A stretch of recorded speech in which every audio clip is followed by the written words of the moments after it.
Hello student. I hope आपका law का और अकाउंट का पेपर बहुत अच्छा गया होगा। तो अब बारी किसकी है जी? क्वांटिटेटिव एप्टीट्यूड की। ठीक है। सो इसके लिए मैं आपको एक स्टडी प्लान बता रहा हूं। आपके पास अराउंड 1.5 डे होगा। तो इस 1.5 डे को आप कैसे यूटिलाइज करोगे? ठीक, तो आप 16 को लॉ का पेपर देकर के आओगे। 2 से 5 में आपका पेपर है। 7:30 तक मेरे हिसाब से 6 बजे तक वैसे घर 6 साढ़े 6 सब घर पहुंच जाओगे, थोड़ा सा रेस्ट करोगे। उसके बाद 7:30 पीएम आप शुरू कर दोगे अपनी स्टडी टू 12 पीएम। ठीक। इसमें आपको डे वन आपको जो करना चाहिए मेरे हिसाब से स्टैट्स करना चाहिए। उसका रीजन है स्टैट्स में थ्योरी भी होती है। ठीक। तो आपको थ्योरी नेक्स्ट डे भी रिवाइज करने का ऑप्शन एक बार मिल जाए और 18th को भी एक बार मिल जाए, क्योंकि बहुत सारे बच्चों को थ्योरी में थोड़ा सा दिक्कत तो होती है। तो पहले हम स्टैट्स। दूसरी बात, इसको करने का पर्पज क्या है? आसान भी है, 40 मार्क्स है। ठीक है, क्वेश्चंस बहुत ज्यादा लेंदी नहीं होते। तो आप 7:30 टू 12 पीएम तक, मतलब उस दिन रात को 12 बजे तक अपना स्टैट्स कंप्लीट करेंगे 13 टू 18। लेकिन कुछ बच्चे ऐसे होते हैं जिन्होंने 13, 14, 17, 18 किया हुआ है। कुछ बच्चे ऐसे होते हैं जो जनरली चैप्टर 16 को कम करते हैं, थोड़ा सा उनको डिफिकल्ट लगता है। तो उस हिसाब से आप अपना देखेंगे, लेकिन स्टेट्स आप उस दिन कंप्लीट कर लेंगे। साथ में आपको पीवाईक्यू प्लस इंपॉर्टेंट क्वेश्चन पे फोकस करना है, यानी concept plus PYQ plus important questions, ये साथ में आप करते चले जाएंगे। चैप्टर 13 किया आपने, थ्योरी कर ली, पूरा कॉन्सेप्ट कर लिया, इंपॉर्टेंट क्वेश्चंस मार्क्स हैं ऑलरेडी आपके मॉड्यूल में, प्लस पीवाईक्यू में आपने जब किए होंगे अटेम्प्ट, तो उसमें कुछ इंपॉर्टेंट क्वेश्चन मार्क किए होंगे। Chapter close. नेक्स्ट चैप्टर 14 पर जाएंगे, सेम वे में उसको यूज करेंगे। 12 बजे आप बिल्कुल सो जाएंगे। गुड स्लीप बहुत जरूरी है। सुबह आप 6 बजे कोशिश करें 6 बजे उठ जाए, 6:30 तो उठ ही जाना। मैं तो 6 बजे के हिसाब से प्लान बना रहा हूं। 6 घंटे की स्लीप आप जरूर प्रॉपर लेंगे। 6 बजे से 9 बजे के बीच में आप एलआर करोगे, लॉजिकल रीजनिंग। 4 चैप्टर्स हैं मेरे हिसाब से, इसमें 3 आवर्स से ज्यादा नहीं लगेंगे। ऐसे मॉड्यूल करने में तो ज्यादा कुछ लगता नहीं है, कॉन्सेप्ट उधर ज्यादा कुछ है नहीं।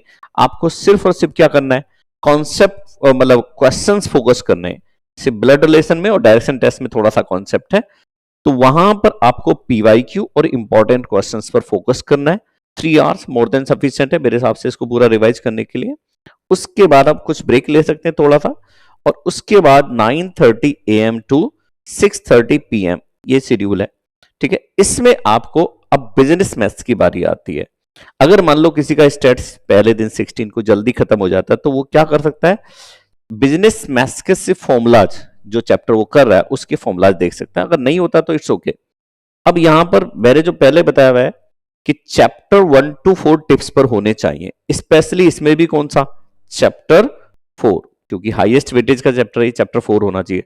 तो जिन्होंने पूरे चारों चैप्टर किए वो तो 1 से स्टार्ट करेंगे ऑब्वियसली, लेकिन जिन्होंने मान लो इसमें से कुछ छोड़ा हुआ है वो छोड़ करके आप पहले ये 4 चैप्टर टिप्स पर करेंगे। इनमें भी आपको क्या करना है? वही PYQ, important question plus formulas. ठीक, ये सब चीजें आपको करनी है, कोशिश करनी है। उसके बाद अब बचता है 7, 5, 6, 7, 8। अब वो टाइम मैंने यहां पर नहीं लिखा है। उसके बाद आपके पास ये एनफ टाइम है जिसमें आराम से हो सकता है 5, 6, 7, 8 तक। तो आपको यहाँ उसके बाद 5 to 8 चैप्टर्स भी इंक्लूड करने हैं। कोशिश करनी है 6:30 PM लिखा है, लेकिन बाई 7:30, लास्ट बाई 7:30 ये आपका कंप्लीट हो जाना चाहिए बिजनेस मैथ्स का। अब इस दिन आपको एक एमटीपी सॉल्व करना है, जो लेटेस्ट जनवरी अटेम्प्ट का है, जो जैन 25 के लिए आपको 2 सीरीज आई है, मेरे टेलीग्राम पर डाला हुआ है वो। वहां से एक एमटीपी उठा करके आप करोगे। ठीक, अगर वो कर लिए तो किसी प्रीवियस अटेम्प्ट का एक एमटीपी उठा कर करोगे, क्योंकि 2 आवर्स में आपको आपके, क्योंकि आपका सिलेबस यहां पर कंप्लीट हो गया, पूरा रिवीजन हो गया, सब कुछ हो गया, तो 2 आवर्स में आपको ये आइडिया लगेगा कि कहां पर आप अभी लैग कर रहे हो। ठीक है, तो ये ध्यान रखना है किन टॉपिक्स में, किन फॉर्मूलाज में, कौन सी कैलकुलेशन में, ये सब आपको ध्यान से उस एमटीपी को चेक करना है। ठीक, जब ये हो जाएगा, अब आप यहां पर कुछ पॉइंट नोट डाउन कर लोगे कि कौन से फॉर्मूलाज में दिक्कत हुई, कौन सा कॉन्सेप्ट आपको याद नहीं आया, कहां पर कैलकुलेशन में दिक्कत हुई, ये चीज नोट कर लोगे आप। और जो नेक्स्ट डे का, आप इसके बाद भी आपके पास टाइम तो बचेगा, 8:30 बाई 9 फ्री हो जाओगे, आपके पास 3 आवर्स बचेंगे 12 बजे तक। तो उन 3 आवर्स में आप जो भी आपने मिस्टेक्स यहां पर कमिट की हैं उन्हीं का रेटिफिकेशन करोगे। ठीक है, उन्हीं कॉन्सेप्ट को, उन्हीं फॉर्मूलाज को, उन्हीं कैलकुलेशंस को फिर से आप ट्राई करोगे। ठीक, ने अब 12 बजे तक कोशिश करना है, बिल्कुल सो जाना है आपको। अब आता है 18 जनवरी, जिस दिन एग्जाम है, आप सुबह 6 बजे उठोगे, 12 बजे तक आपके पास 6 आवर्स है। आपने जितना भी सब किया है, प्लीज कुछ भी न्यू टॉपिक नहीं उठाना है, ये बात जरूर ध्यान रखना है। कोई भी नया टॉपिक ना उठाएं एग्जाम से पहले, ठीक है। यहां भी नहीं उठाना है, आपने पहले से जो प्रिपेयर किया उसी को रिवाइज करें।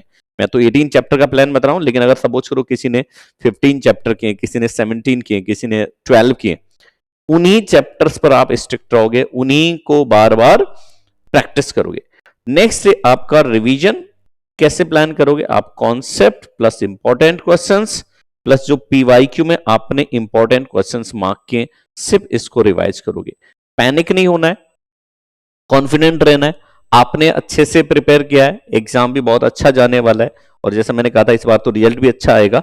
तो आप इन चीजों का जरूर ध्यान रखेंगे। कैलकुलेटर पर आपको बार बार प्रैक्टिस करनी है। जो भी हमने शॉर्ट ट्रिक्स डिस्कस की थी, कैलकुलेशन ट्रिक्स डिस्कस की थी, आप कई बार मैंने देखा बच्चे क्या करते हैं, क्वेश्चन का कॉन्सेप्ट देख लिया, हाँ मैं ये फॉर्मूला लगा दूंगा, सॉल्व कर दूंगा, वो कैलकुलेटर पे करके प्रैक्टिस नहीं करते। तो आपको सब कोशिश करनी है कैलकुलेटर पर, एटलीस्ट एक टाइप की कैलकुलेशन जो भी है। जैसे हम एचएम निकालते हैं तो कैसे निकालते हैं, ठीक है। जीएम निकालते हैं, ज्योमेट्रिक मीन, तो हमें a to the power m by n की कमांड यूज करनी पड़ेगी। सीएजीआर हमें निकालना है तो a to the power m by n की कमांड हमें चाहिए, ठीक। कैलकुलेटर में हम जीटी प्रेजेंट वैल्यू निकालने जीटी यूज करेंगे। तो आपको एटलीस्ट 2 3 4 क्वेश्चन जरूर कैलकुलेटर पे प्रैक्टिस करना है, ठीक है। तो ये आपका प्लान रहेगा। वन मोर टाइम, जो आपने पहले से प्रिपेयर किया है सिर्फ उसको रिवाइज करेंगे, उसी पर फोकस रखेंगे। बिलीव करना अपने आप पर कि हाँ आपका पेपर, आपकी तैयारी जैसा आपने पहले की उसके हिसाब से काफी अच्छी है, ठीक। तो ये 1.5 डे का स्टडी प्लान है। आई होप ये आपको हेल्प करेगा, और अपने ऊपर बिलीव रखो, अपने आप को पॉजिटिव रखना है, ठीक है। नर्वसनेस थोड़ी बहुत आती है, वो नॉर्मल है, उसको लेकिन पैनिक में नहीं जाने देना है, ठीक है। चलिए दी, ऑल द बेस्ट, और आपका एग्जाम बहुत अच्छा जाने वाला है, ये आपको बिलीव रखना है। Thank you all.